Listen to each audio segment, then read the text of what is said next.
شخص نے کہا وہ داری تھا، منکر، اللہ کا منکر تھا، وہ کہتا ہے زمین آسمان اسی طرح بنے ہوئے ہیں اور چلتے جائیں گے۔ اس نے کہا کہ ہر مجعول کے لیے جائل کا ہونا ضروری ہے، ہر مخلوق کے لیے خالق کا ہونا ضروری ہے، ہر مصنوع کے لیے صانع کا ہونا ضروری ہے۔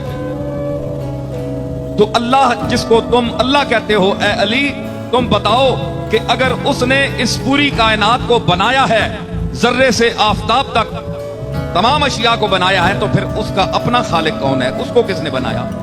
مسلمان تو خاموش ہے، وہ کہتا ہے کہ وہ اپنی ذات سے قائم ہے، اس کا کوئی خالق نہیں، لم یلد ولم یولد۔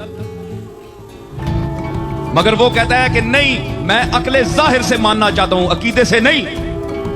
اگر میں قرآن کو مانتا تو پھر قرآن نے جو کچھ کہا ہے وہی میرے لیے کافی ہوتا۔ میں تو جس نے قرآن کو نازل کیا ہے اس کو بھی نہیں مانتا، تو قرآن کو کیسے مانوں؟ مجھے بتاؤ اے علی،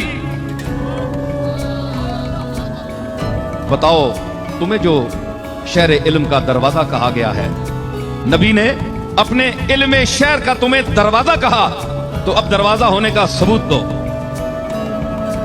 فرمایا مولا کائنات بولے، فرمایا نہیں مانتا کہ ہر بنانے والے کے لیے ایک بنانے والا، پھر اس کا بنانے والا، پھر اس کا بنانے والا، یہ تو دور و تسلسل ہے، یہ محال عقلی ہے، یہ تو ہو ہی نہیں سکتا، اس کی تو پھر کہیں رکاوٹ ہی نہیں، پھر اس کا بنانے والا، پھر اس کا، پھر اس کا، پھر اس کا، یہ ساری عمر تسبیح پڑھتے رہو، یہ تو محالات عقلیہ سے ہے۔ اس نے کہا نہیں، مجھے سمجھاؤ، بات سمجھاؤ۔ فرمایا گنتی آتی ہے، سنو علی کی ہے علم کی بات، فرمایا گنتی آتی ہے جی، 1 2 3 4 5 6 گنی نا، فرمایا الٹے گنو۔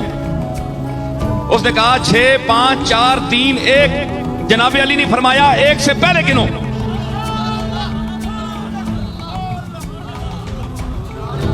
بھائی آگے تو جا رہے ہو نا، 1 2 3 4 5 ہزاروں تک، لاکھوں تک، پیچھے گنو۔